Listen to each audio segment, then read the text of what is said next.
Every season is spooky season in our book. So settle in and prepare to be shook. You are listening to Shook, a comedic podcast about all things paranormal and unexplained. Hello, I'm Amanda, and I have an unhealthy obsession with Microwave Massacre. Connolly and I watch it like every freaking night. That's my fun fact tonight. Wait, please tell us more about Microwave Massacre. Okay, so first and foremost, the lead character is the guy who was the voice of Frosty from Frosty the Snowman, the old Christmas cartoon movie. The Rankin Bass movies? Yes, I think. I'm pretty sure that's the guy. I used to watch those all the time. Yeah, so you think, oh, that voice is familiar. Holy shit, it's that guy. Well, the iconic scene in the movie is he wakes up from a drunken stupor and he goes, "I'm starving. Maybe there's something in the microwave." And he opens the microwave. And he says, "May's in the microwave." That's his wife. His wife, who he killed because he didn't like her cooking. That's the most sexist bullshit. Would not fly today, but it's so bad. He would have killed me bad too, because I don't fucking cook. One thing about me, it's frozen and it's going in the oven or the microwave. Microwave. It's not. So he would have murdered me as well.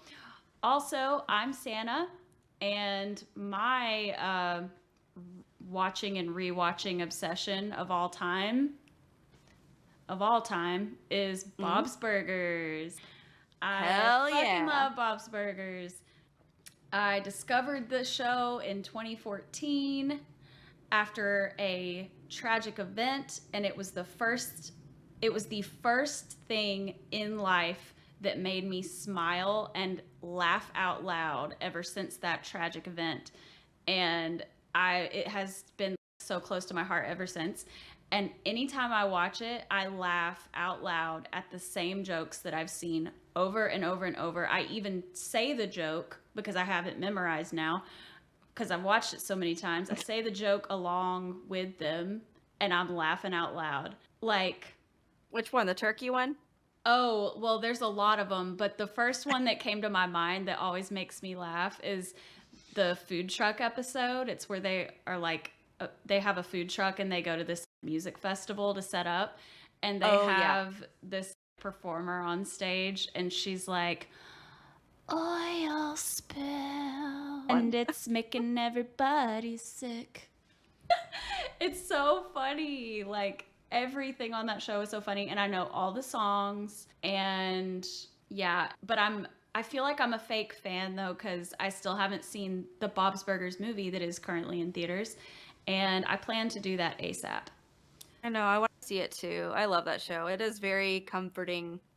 I'm probably gonna watch it tonight, TBH, because I actually haven't watched it in a while.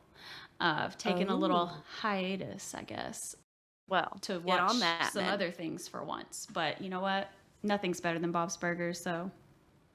Well, have you watched any more Stranger Things since last time? Because I sure haven't. No, I still haven't seen season 4 at all. But I feel like I know everything about the plot already from social media. And I'm still obsessed with running up that hill, running up that building. Yeah, I'm obsessed.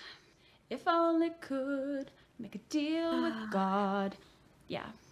Musical corner. If I only could. Shook Paranormal Podcast. Yeah, sorry. No, I love it. We'll probably edit that out. And sorry for anyone who has listened to episode 1 and you could hear my attempts at fixing the millions of my pops from episode 1. Because I tried, but nothing beats a pop filter. Getting audio right the first time, not having to fix it in post, is what we're doing now. We be about that life. Yeah. Well, Sannah, do you want to tell us what story had you shook this week? Shaking in your boots? Yes, actually. And it was a last minute decision. I'm not going to say how last minute, but it was a last minute decision on the story. I have a lot of different ghost books and stuff, and I'm always trying to get more ghost books. Send me some books. I'll get a P.O. box. Send me some books. I don't care if they're new or used or whatever. I don't care if it's the fucking Necronomicon. Send it. We love that too. Did you watch the Ash versus Evil Dead? Yes, I loved that show. Good. That show was so good, and I wish that they were still making episodes because it was hilarious. Bruce Campbell, we love you. We love you, Bruce. We love horror in addition to... We actually, honestly, probably love horror more than we love ghosts. But we also love ghosts and other supernatural beings, the nice ones. We don't love demons. But anyway, so the story that I will be sharing today, it takes place in a similar time period of my previous stories. And this is actually the story of how the modern spiritualist movement began in America. This is about the two individuals who basically started the whole thing off. And they are the Fox sisters, Megan and... Not Megan. Yes, Megan Fox. Transformers, robots, and just... Yeah, Megan Fox actually started the spiritualist movement. I love Megan Fox. Me too. I want to watch Jennifer's Body again. That was a good movie. Oh, it's such a good one. That movie is iconic. Anyways. She's a queen. We love you, Megan Fox. We love you, Megan Fox, but this isn't about you. This is about the Fox. Yeah, what are their real names? The Fox sisters, Maggie Fox, and Kate Fox. And they were children in the 1800s. And so there's not solid evidence as to what their exact ages were. In one book that I have sourced my information from called Chasing Ghosts by Marc Hartzman, he says that Maggie was 11 and Kate was 9. But in this other book, Ghostland by Colin Dickey, my fave, he says Maggie was 15 and Kate was 12.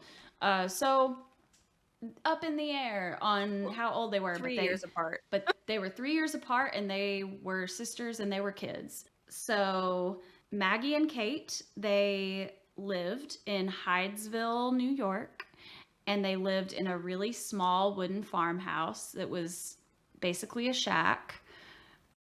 I don't really know if it was a shack, but... Was it a Radio Shack?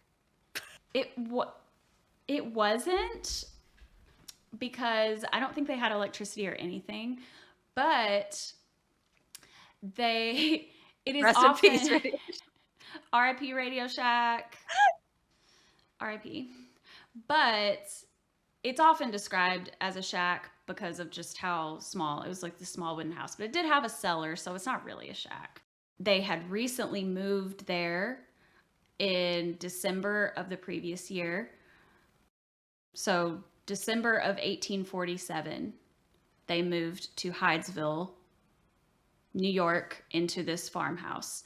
And then in March of 1848, they started hearing ghostly noises all about the house in the night.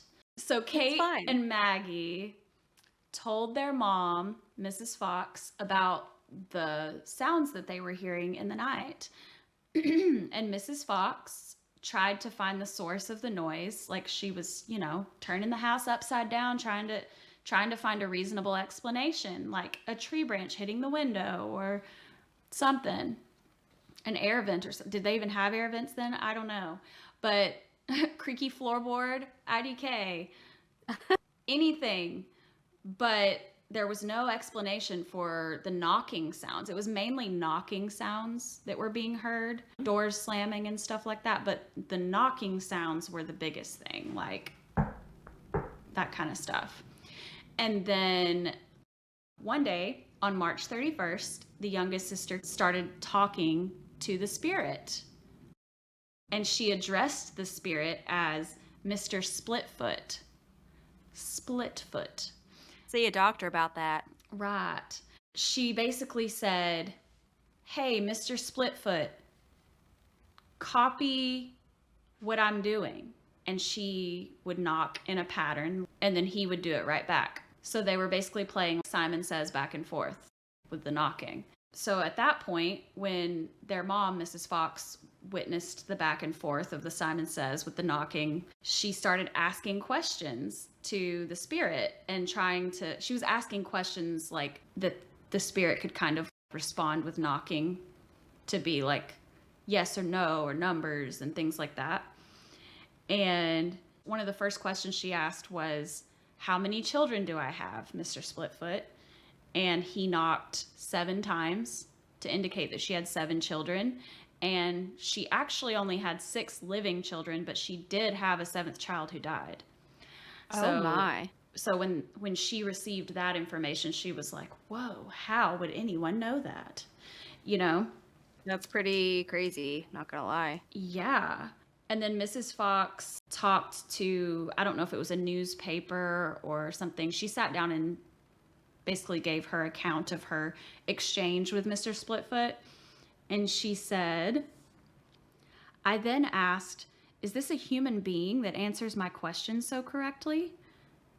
There was no rap. I asked, is it a spirit?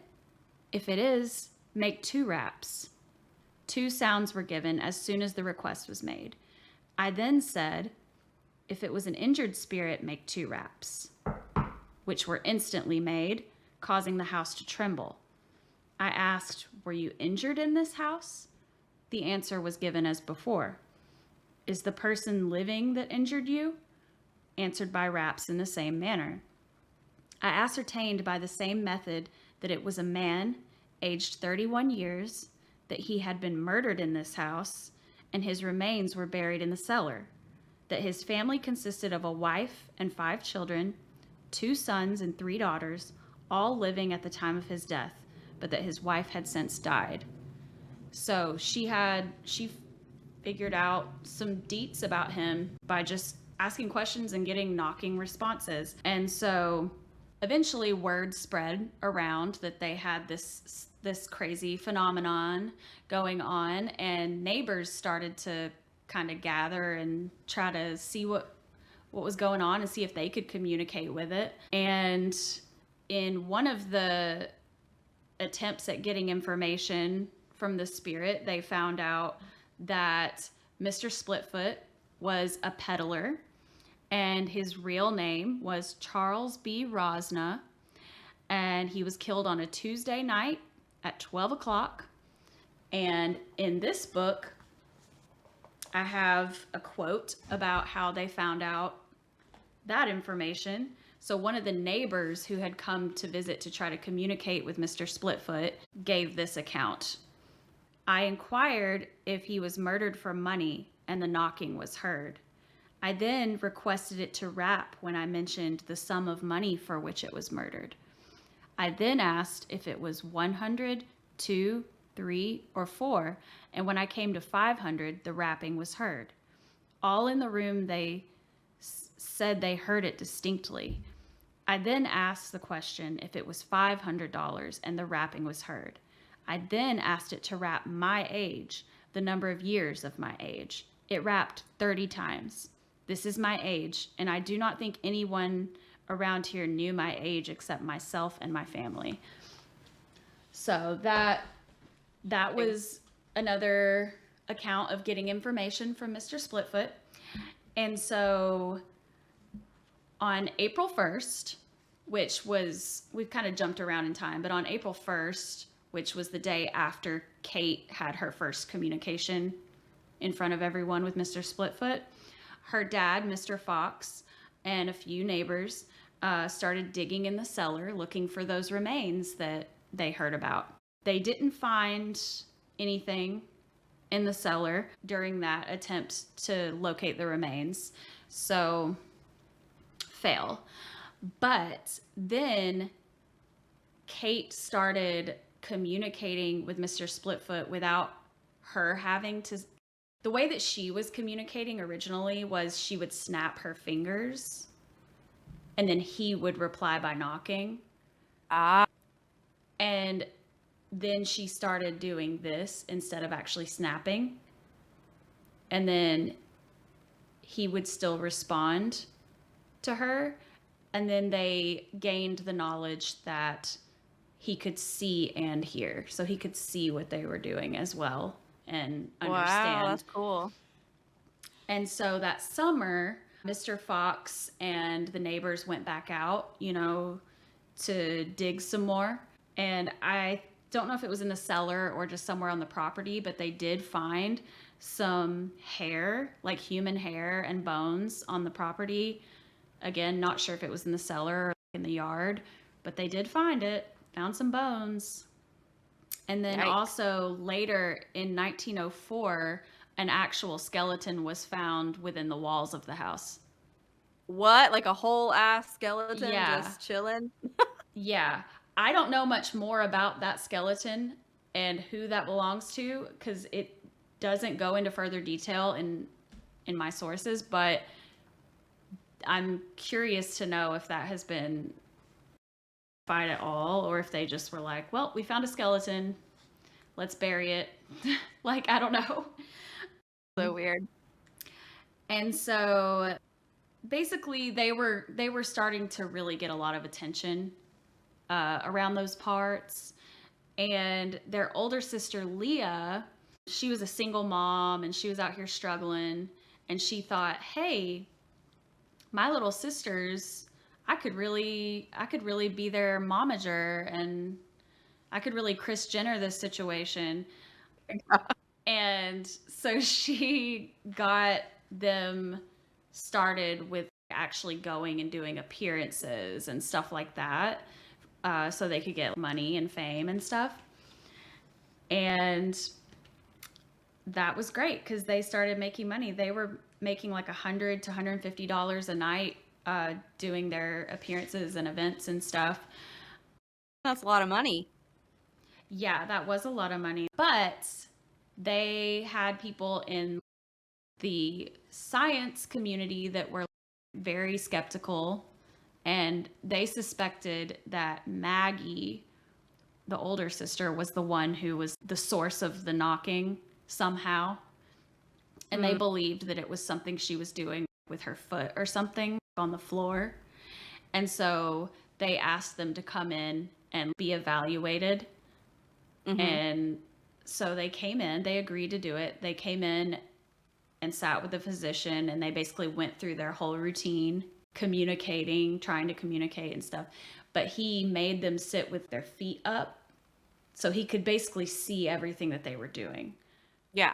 And nothing happened. No shenanigans with the feet? Yeah, no communication occurred during that evaluation. And so the physician was like, I see. Yeah, so the physician was like, well, that's all I need to know that they are charlatans. So they're a bunch of fakers after all. Seems or like are they? It seems like, but despite that though, despite that being a fail, the evaluation being a fail, and seems like it would have exposed them, they still had a lot of support from the spiritualist community and people that just were really interested in what they were doing. They still had a lot of believers. So that incident didn't affect them at all in the slightest. They still had such a huge following of, lots of famous people, including Queen Victoria. Wow. Yeah, they had lots of people that were really, really into what they were doing. Queen Victoria, Sir Arthur Conan Doyle, he was a really big supporter of them. Harry Houdini as well. He keeps coming up. Yeah, I have a Harry Houdini quote. It wouldn't be a Shook Paranormal Podcast Santa's Story segment without fucking Harry Houdini being involved. Can he be our unofficial mascot? Yes. Besides our three cats. Yes, Harry Houdini. Work him in somewhere every episode. I can do it. Can and will. So Harry Houdini, he wrote a book called A Magician Among the Spirits. And it's kind of like an autobiographical thing that he wrote that I really want to read now, and I'm going to soon. It's in my Amazon cart right now. He said, John Fox and his wife appear to have been of the good, honest, but not mentally keen type of farmer folk. Of the two, the wife was the more simple-minded, and when the nervous, superstitious woman began to hear unusual noises which she could not account for, and which seemed in some peculiar manner connected with her children, she concluded at once that the sounds were unnatural and began to brood over the matter. Her fears increased with the persistent recurrence of the mysterious sounds, and before long she took some of the neighbors into her confidence. They were as puzzled as the mother. The Fox home became an object of suspicion, and the neighborhood set itself the task of solving the mystery. The possibility of duplicity in such children never occurred to anyone in Hydesville. So Houdini actually, like, he believes them to be fakes, but yeah, he's sympathetic to them. I don't believe you, but keep doing you. Right. He's like, I'm sympathetic to the fact that you're just simple farm folk and you didn't know no better. That was, you probably didn't see me when you said simple-minded. I was like, excuse you, what? No. They didn't know no Rude. better. Like, they're just simple farm folk. They ain't never been out of Hydesville. Not hardly. Oh my God, I hate when even people never say been not to hardly. Rochester. So they were believed by the majority of people for a long time, but also had many skeptics as well. And then eventually in 1888, when everybody was old or dead, Maggie went to a spiritualist conference in New York, and she confessed to it all being a scam. Yeah. So basically, she said, the wrappings are simply the result of a perfect control of the muscles of the knee, which govern the tendons of the foot and allow actions of the toe and the ankle bones that are not commonly known. Such perfect control is only possible when a child is taken at an early age and carefully and continually taught to practice the muscles which grow stiff in later years. And to prove it, she took off her shoe and demonstrated exactly how she made the knocking noises with her foot. Heckin' bamboozled. Yeah. And she said, Katie and I were led around like lambs. All during this dreadful life of deception, I had been protesting. I have always rebelled against it.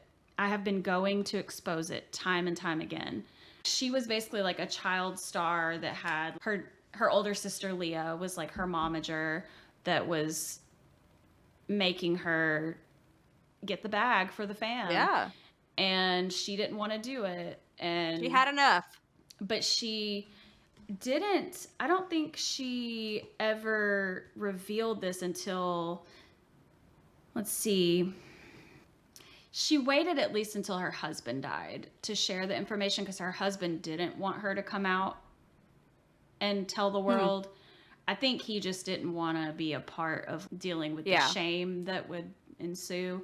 But her sister Leah still, like, her sister Leah really wanted to establish a religion around spiritualism, and she basically did that.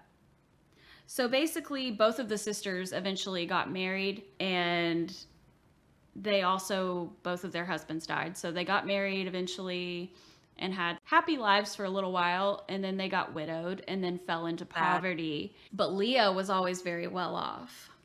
But Kate and Maggie fell into poverty. And she's like, let them rot, because they turned their back on me. But there's speculation about Maggie's confession too, because Maggie was, you know, not doing well financially, and, you know, all she ever made money doing really was this spiritualist stuff. So some people say she got paid a good amount of money to be at that convention, and she used that as her moment to say that. But then later on, she retracted the statement. Like, she said, never mind, I was lying. Lying about lying. Okay. Yeah, she took it back later on. And the speculation, the biggest speculation is that she was telling the truth when she originally made the statement that it was a scam, but she realized that if she retracted the statement and tried to get back into the spiritualist community, she could make money. Yeah, she was tired of being broke. Yeah. And they didn't have OnlyFans back then, so. They didn't have OnlyFans to turn to, or Feet Finder, or anything. So. Not Feet Finder. I have a friend who found herself on that foot Wikipedia. I forget what it's called. Wiki Feet. Wiki Feet. She was like, what in the hell? I only know about Wiki Feet because of H3 podcast and Ethan Klein. Because he's obsessed. Listen to that. He's obsessed with Wiki Feet. He's like #1 on Wiki Feet, and he campaigns to be #1 on Wiki Feet. Oh, like, and if he ever gets dethroned, he sends his fans, who he calls foot soldiers, to go and like get him back up to the #1 spot. Oh my goodness, that is so funny. Stan. We have no choice but to stan.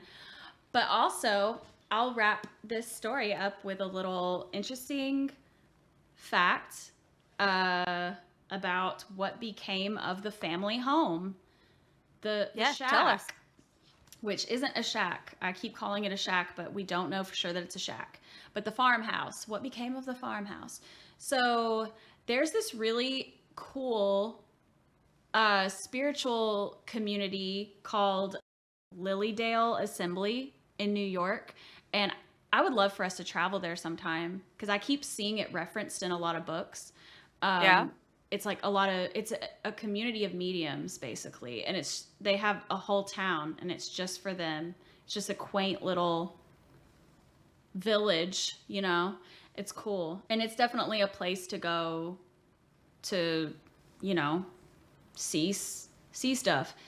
And so back in 1915, the Lilydale community had the Fox family's house razed and transported to their community. They basically they had it razed, and they completely unassembled the house and then reassembled it on their property. But it stood there to memorialize the sisters, and it was really cool. And people would come there and, you know, pay respects to the sisters.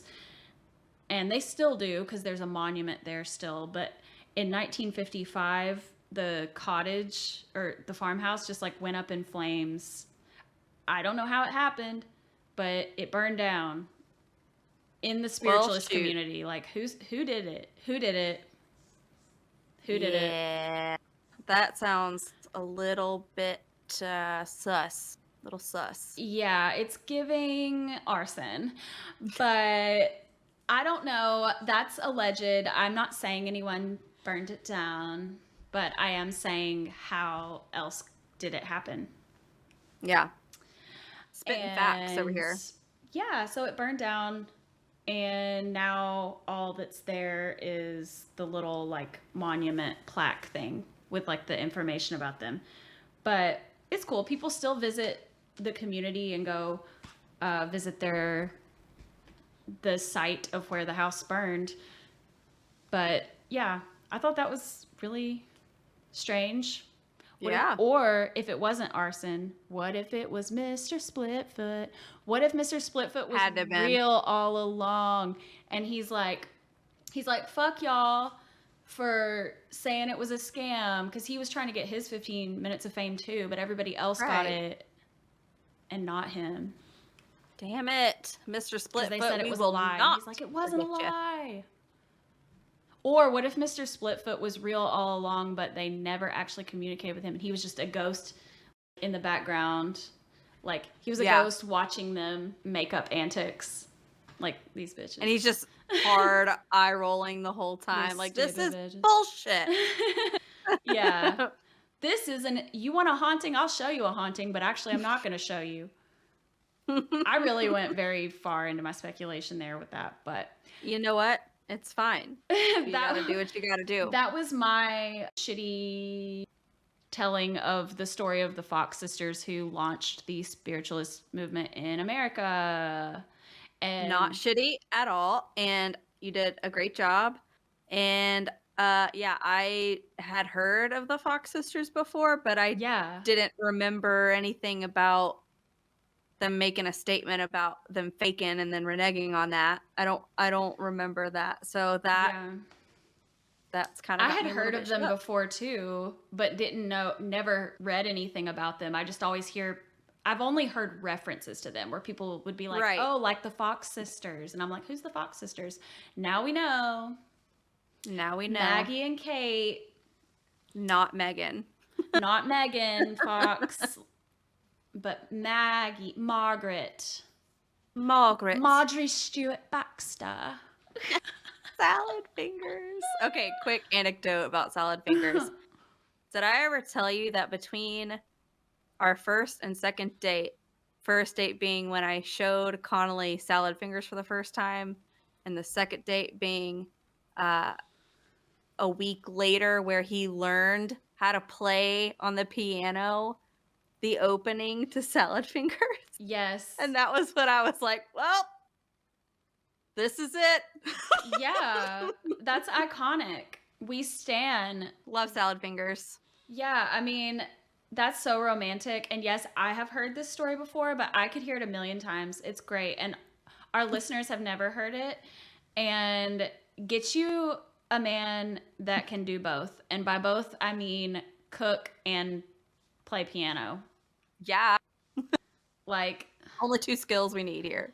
And he's also really, really smart and funny and all the things. But he's the best. I love you, Connolly. It's also an example of if he wanted to, he would. Like, that's like a prime example of that, because it's like you tell somebody that you like something, love something, are interested in something, and then they turn around and do something that thoughtful. Literally, I turned into that guy whose jaw literally fell off because he was taking radiation medicine a long time ago. You'll have to look it up. It's a messed up story. But basically, my jaw fell off when he did that. I was like, excuse me. Did you just learn Salad Fingers intro theme song? I can't. That is not only how you get the girl, but it's also how you get the support of the whole fam. Yeah. The whole squad. Like, yeah. You can't argue with that. You can't. You can't, and you won't. Yep. Key to all of our hearts right there. That being said, if someone could do something like that for me at any point, yes, that would be great. Just, it doesn't even have to be that extravagant. Well, I'll have you know, guys, I just like thoughtful shit. Sannah is a queen, and she needs to be treated like a queen. And that means she needs somebody who's willing to get in the trenches. And by trenches, I mean in the bed and snuggle up and watch Bob's Burgers. That is part of the trenches for sure. But yeah, there's definitely trenches to trench. Trenches to trench. Trenches to trench. If you got what it takes to trench the trenches, holla at your girl. I don't know. Or don't. No. I don't know. Well, she's This sounds like an ad for slide into Santa's DMs. Don't do that. At Dana Parker. This is not an ad to slide into the DMs with anything. But I'm saying this to put out into the universe, manifest, because I'm a very thoughtful person like that too. She is. I'm really thoughtful about just my friends, even like gifts for my friends, or I don't know. That video you made me for my birthday this year was, like, the best thing ever. Oh She my went into gosh. she went into our Facebook chat thread that we used to have forever ago, and all of our correspondence were in the most ratchet filters of all time, and we would just spill our tea to one another, dressed like cats and ghosts and dolls and whatever the hell they had on there, and it was the Yes. funniest thing I've ever seen. Yes, she needs someone who preferably has, gift giving or acts of service in their love language, I'd say. Yeah, I would love to for once receive gifts cuz I just be giving gifts. But I don't need to receive gifts all the time, and I want to make it clear that I don't give gifts to receive them. I genuinely love giving gifts to people, and I love like whenever I am like shopping online or at the store and I see something that reminds me of someone, and if I have the funds, I get it. Sometimes even if I don't have the funds, I'm like, I gotta get this plant for Danielle. Like, Gotta do it. or something like, I don't know. It's the cross I bear. But, anyways, enough about me being single and not getting gifts. What story has you shook this week? Oh, you really want to go there? You want to take it there? You want to know? I'll Yeah. tell you. If you want to know what had me shook, I'll tell you what had me shook. The story that had me shook this week is called The Devil's Tree in New Jersey. Have you ever heard of this before? I've heard of it, but I You don't know have? the tea. I feel like I heard of it on an episode of The Unexplained hosted by William Shatner. But Oh my God, I love William Shatner. I could be wrong. It might not have been that. I think I might be thinking of a different thing that isn't a tree that's actually like a rock formation. So actually, never mind. Uh, you might be thinking of the same thing. I did discover in my research that there's apparently another devil's tree in Florida as well, but we just covered the skunk ape in Florida, so I decided I wanted to do something else. And I actively sought out a story that I'd never heard of before. I just wanted to, do a little dollop of, something I ain't seen before. So I went on the interweb machine and was looking at famous hauntings in all the different states of America. And apparently, one of the most haunted, or rather, not even haunted, spooky locations in the state of New Jersey is this Devil's Tree. So, the Devil's Tree, it's an ominous looking 250 plus year old oak tree. It's located in a large yet undeveloped field in off of Mountain Road in Somerset County, specifically Bernards Township, New Jersey. And the infamous tree has been burned and covered in graffiti. It also has dead limbs and scars of various attempts that people had made trying to axe or chainsaw this tree down. And what's crazy is in these 250 plus years, this tree, despite everyone's efforts, has never come down. It be staying. It's staying in the ground. Like they can't saw it or nothing? It's almost like this bitch just don't want to go. It don't want to go. Hell yeah. That's what it feels like. So the legend has it that anyone who attempts to harm or disrespect the tree, they'll become cursed and or meet an untimely end or face some sort of consequences that are not the most fun. So according to locals, there is a legend that there was a farmer who massacred his entire family after taking them on a picnic. And then he decided that he was going to off himself. He was going to hang himself from the tree off of one of its massive Wait, he murdered his limbs. whole family? Yes, it was a murder-suicide situation. Took him on a picnic, and Yeah, they at least got their last meal, according to this. But unfortunately, Sannah, this is where it kind of made me feel upset. I couldn't find any news articles or anything like that corroborating this claim, so it may be just that, a legend. I don't know. But yeah, so while some say that this unholy tree is just that of the devil, others say that it's merely cursed by the evils of man. So in addition to this murder-suicide claim, there's also been a troubling history surrounding this tree. This is the icky part. It's upsetting to me because apparently this spot was a hot spot for the Ku Klux Klan. It was a KKK hangout, and they did their demonstrations, aka lynching African Americans, just awful, using this tree. So there was one branch that was longer than the others, and that's where they would conduct their bullshit. Yeah, just not cool. There's a strange phenomenon about this tree, and it's that it allegedly radiates this permanent warmth. So even in the freezing cold winter months when it's been snowing, no snow will land or stick around it. And it's believed that the warm temperature that the tree gives off, it comes from the many souls that have now perished and now haunt the tree. And you mentioned a rock. So apparently there's also a rock that's right in front of the tree that's said to be warm as well, and they believe it's a portal to hell. Good Oh my times. God. So I'm just going to go and read off a bunch of eyewitness accounts that I found on primarily weirdnj.com, and then there was another website called mrlocalhistory.org. There's an account in there as well. So this is where it gets pretty reading heavy. Here we go. One visitor of the Devil's Tree said, "There's a big field, and right near the road, there's the tree. It's the only thing in the field. Supposedly, it's a portal to hell, and a sentinel guards it. He drives an old black Ford pickup truck, and he will chase you down the road until a certain point. You'll see his headlights 1 second, and then the next thing, nothing. The car's just gone." Thought that was kind of weird. I looked into it Yeah. a little further, and apparently there's just this local who ain't got time for it. He doesn't want people harassing this tree, so he gets in his truck and he does it. And I'm guessing because of the fact that it's on a mountain, there's probably switchbacks and, tall grass and whatnot.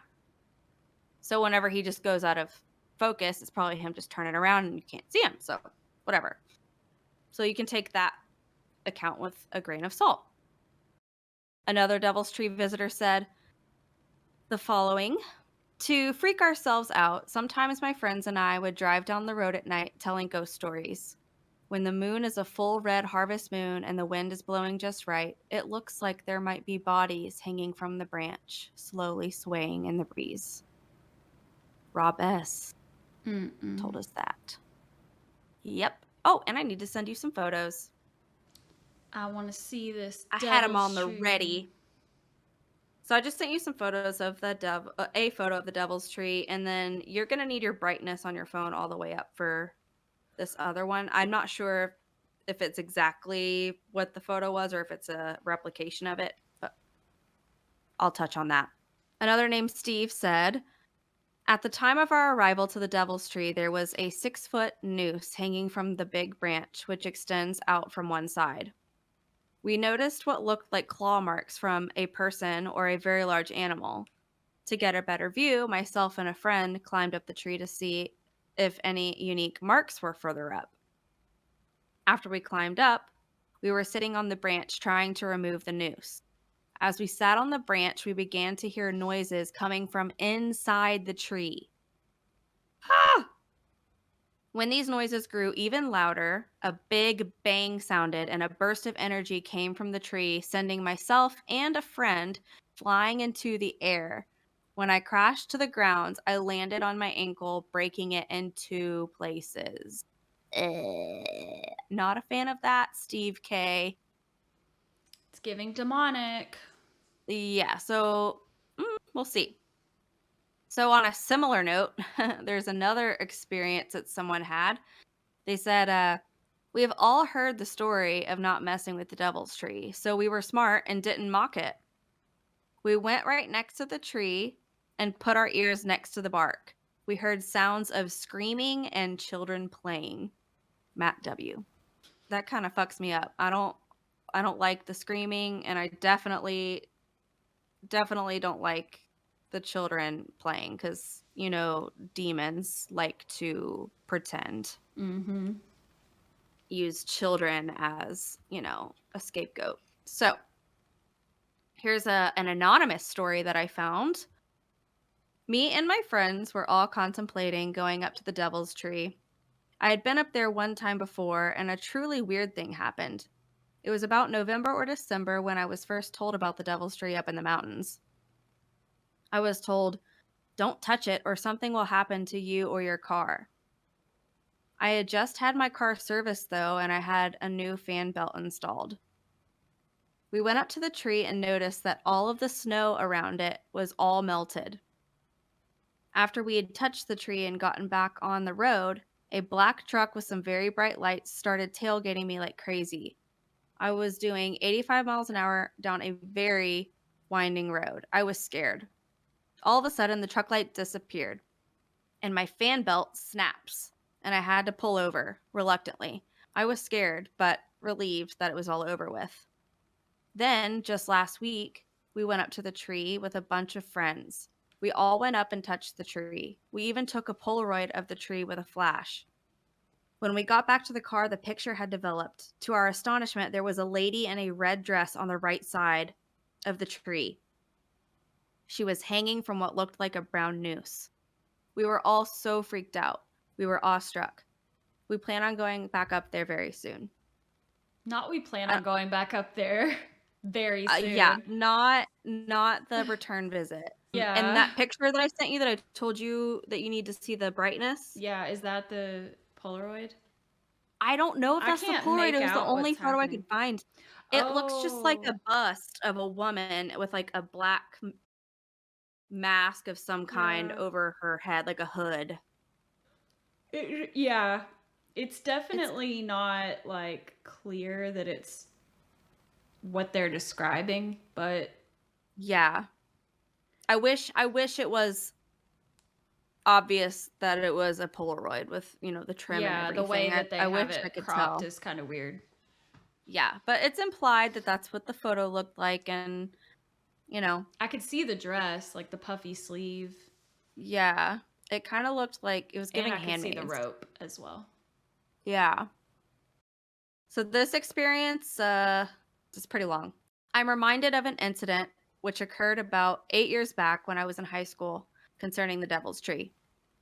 We had all heard the legend of this infamous spot, and there was much talk of it around my school. One night, my friends and I decided to pay it a visit and see for ourselves how true the legends were. We headed out and came upon the tree. We all began to have very bad feelings and decided to scrap our idea of actually getting out of the car and approach the scene. We turned around and left without incident. About a week or so later, the talk of the tree began to escalate, and one of the kids in the popular crowd began saying that it was all a bunch of bullshit. A few days later, his mind would be changed forever. This guy and a carload of other rowdy types decided to go up to the tree that weekend. On Friday night, they began their journey up the mountain to see what it was all about. A friend of mine was in that car, and his story is as follows. Apparently, after cruising back and forth several times, the kids were getting bad vibes and wanted to leave. The kid who was driving, and who was the one proclaiming in school that the story was bullshit, became angry at the wimps, quote unquote, for having bad feelings. He stated to his friends that he was going to prove once and for all that the story was nothing and he wasn't fazed by it. He pulled his car over on the side of the road right before the bend and got out. Marching up to the tree, he began yelling challenges to the so-called spirits. Nothing happened, so to further prove his fearlessness, he pulled down his pants and urinated all over the base of the tree. Ooh, that... No, you don't do that. Is this man still even alive? Bruh, I don't know, but... Because... that's trifling. That is trifling behavior. That's the most bro thing I've ever heard. The most wannabe macho, just bullshit. Like, it's so like idiotic and disrespectful.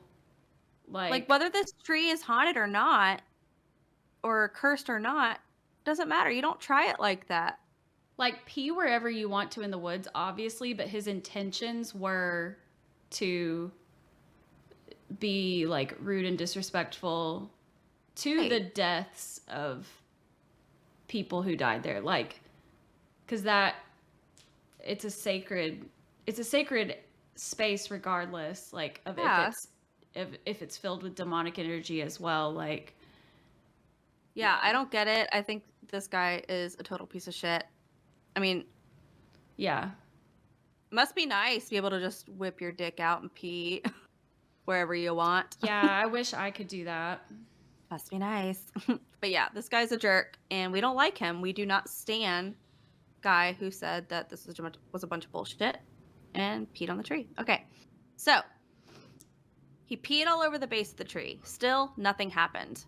He muttered in, "I told you so," and got back in the car.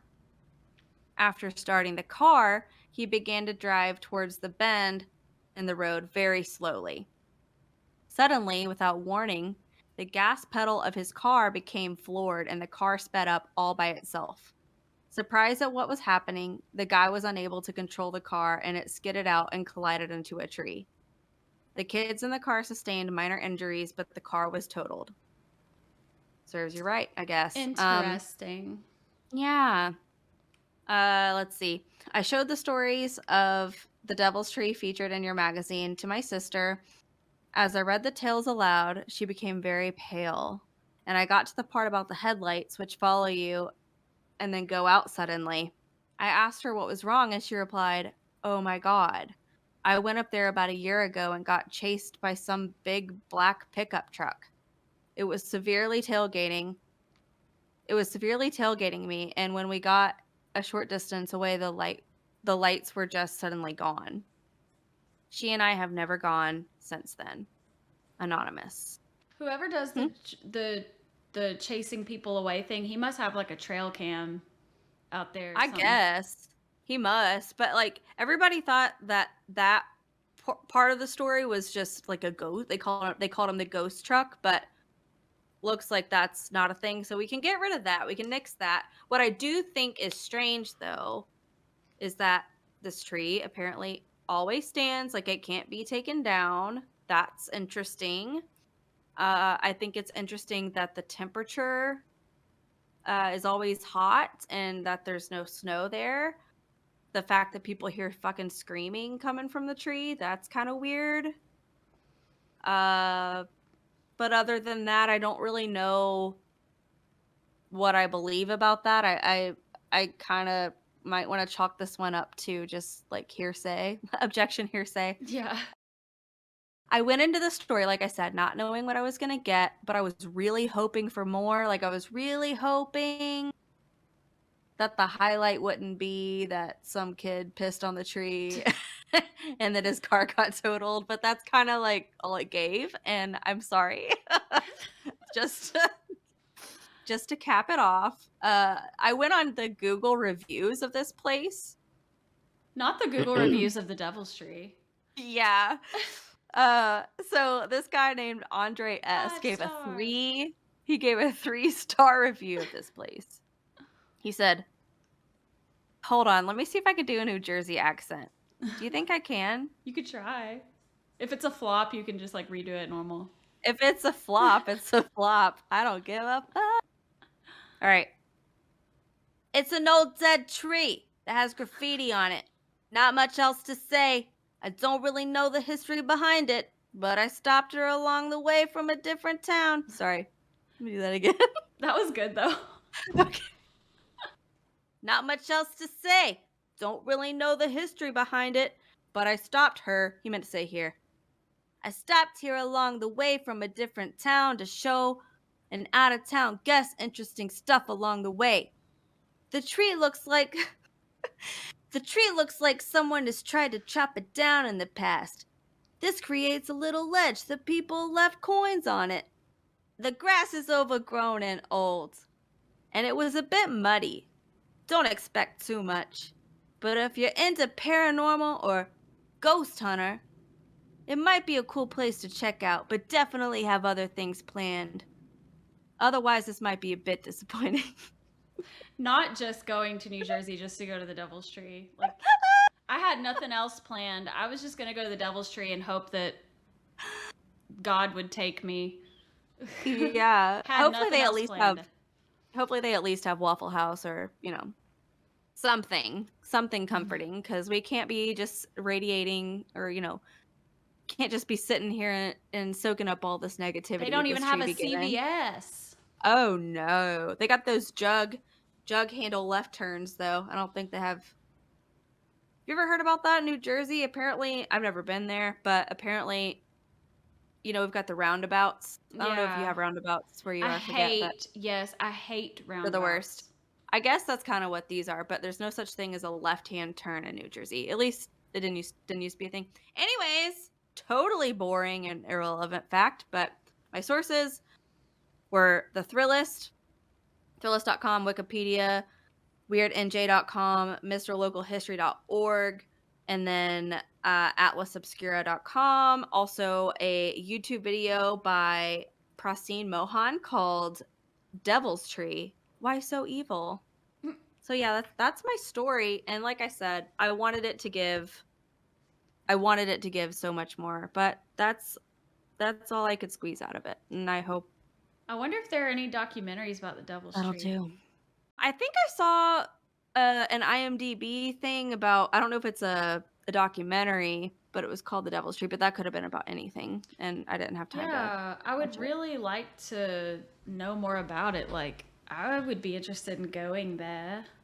Let's go I would go and there. touch and not piss on the tree. Yeah, we don't even have to do anything disrespectful. Did you know that you can go to places where people have died and not do things that are disrespectful? Yeah. You can actually be nice. And I'm saying this as when we were at our photo shoot, I sat on a grave for one of the pics, but Yeah. I felt like very, very bad about that. And I did apologize to the man whose grave I sat on, and it was very short. I was like, I can't do this. But yeah, you just have to have good intentions going to places like that. You can't be like, I'm going to pee all over it. Shout out Tanqueray. With my tiny dick. Right. My tiny wiener. Like, you can't. Yeah, if you're in Chattanooga and you want your pictures taken, Tanqueray with True Capture Studios. Awesome. Yes, Tanqueray. And honestly, do you remember how, okay, first of all, we were literally in the weeds and you were singing, I'm in the weeds. And then the next day, Yes. both you and I had awful, awful, awful allergies. Yes. The worst. I was like sick the worst. for a week. For a week, dude, I got over it after a day. But not only did I have the typical allergy symptoms, I was so dehydrated. Because normally I'll drink, no joke, anywhere from a gallon to a gallon and a half of water a day because I just be sipping on my water. And that day, I had hardly any water. So the next day, even though I was chugging water when I got home, that next day, my whole body felt so stiff. Like I felt like a sponge who had been completely crinkled and just was trying to re-expand. That's how dehydrated I was. Yeah, because we were blasted by the sun and then fully rained on. Sorry, you cut out for a second. We were what? We were blasted by the sun for a good portion of the day, which was super dehydrating and dry. And we were wearing black.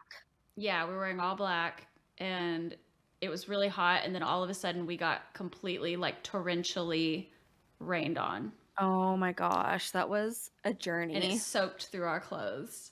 And we didn't have enough water on the set.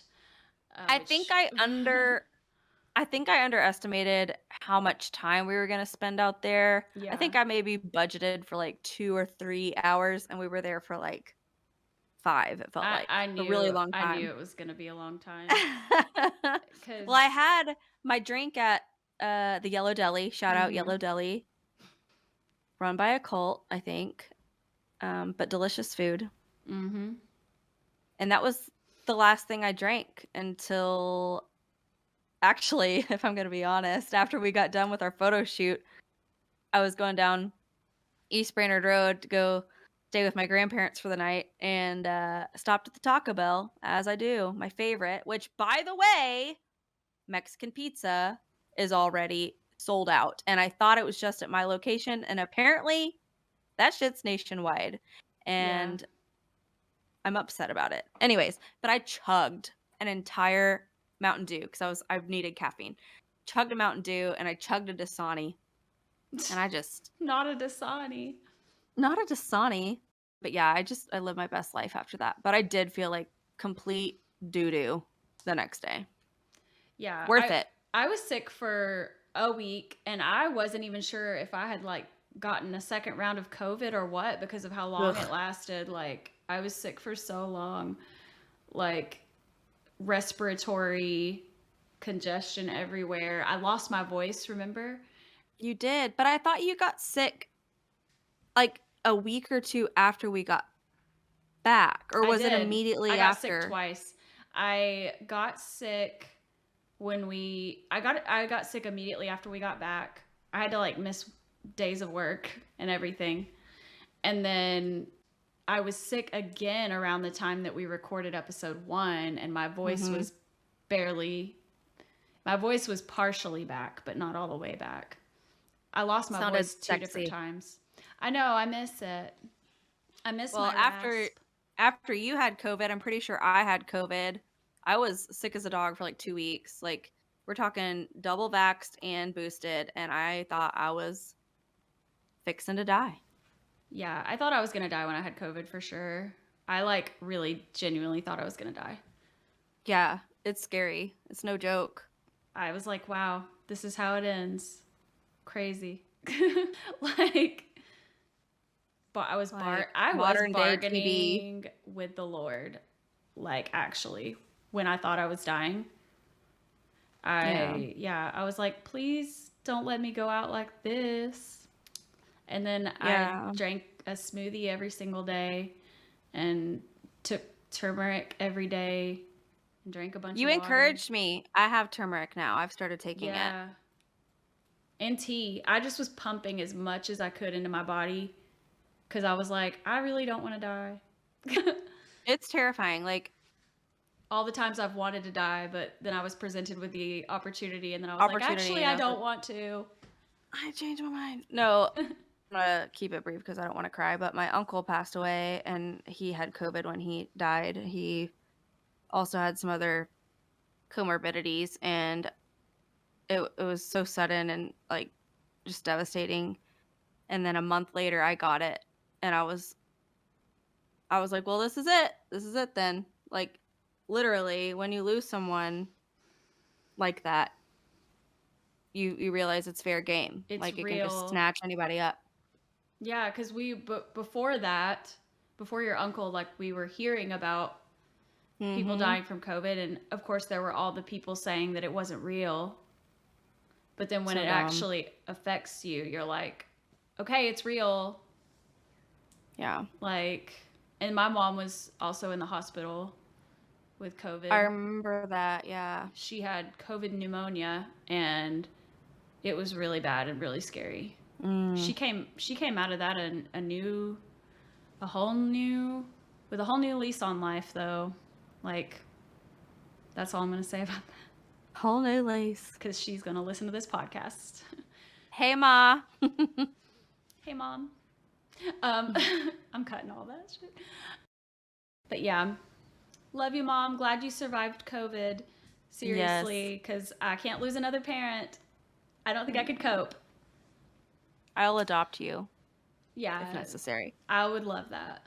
I'm already on y'all's Netflix. Are you? I'm on the Netflix of your mom and Emily and your dad, and you have a profile on there too. Oh, okay. So that's our family Netflix. I'm not on that one anymore. Connolly and I have one, but that's hilarious that you're on that. Emily put me on there. Shout out to Emily, my sister. Shout out Emily. She put me on the Netflix, and I really appreciate it because, like, just one less subscription, any less subscription, because I have so many, and like, especially with this podcast now, it's like subscriptions for all types of different shit. Or like with Canva, I'll just like pay for it and then cancel it, and I let it expire, and then anytime I need it, I just get it again, you know? Let me get it again. And that's kind of what I'm doing with most of my subscriptions. But like with Adobe, with Adobe, I'm locked into that shit. I can't cancel it at any point. Plus, I don't want to because I'm actively using it. But Right. even if I wanted to, I can't without having to owe Adobe like $150. Yeah, no thank you. Yeah, once you do it, once you start the subscription, you're like locked in for a year because you've committed to pay. To it. Yeah, so it's not like other girls. It's not like other subscriptions. I'm not like other girls. No, Emily though, true stan. She's always like, "Do you want my password for blah blah blah?" Like she gave me her subscription to Discovery Plus, which honestly, if I could have one streaming platform, it would be Discovery Plus because they have all the paranormal content. I'd be staying on Ghost Adventures, and I love Discovery the Plus. Skinwalker Ranch documentary is so good. I can't wait to cover that. Oh my god, don't be digging now. One thing they're gonna do is dig after they said that they were not gonna dig. I know, it's trifling. But anyway, thank you, Emily. We love you. You're the bestest. Yes, I also am on her Funimation account as well. Right. She's a queen. For anime.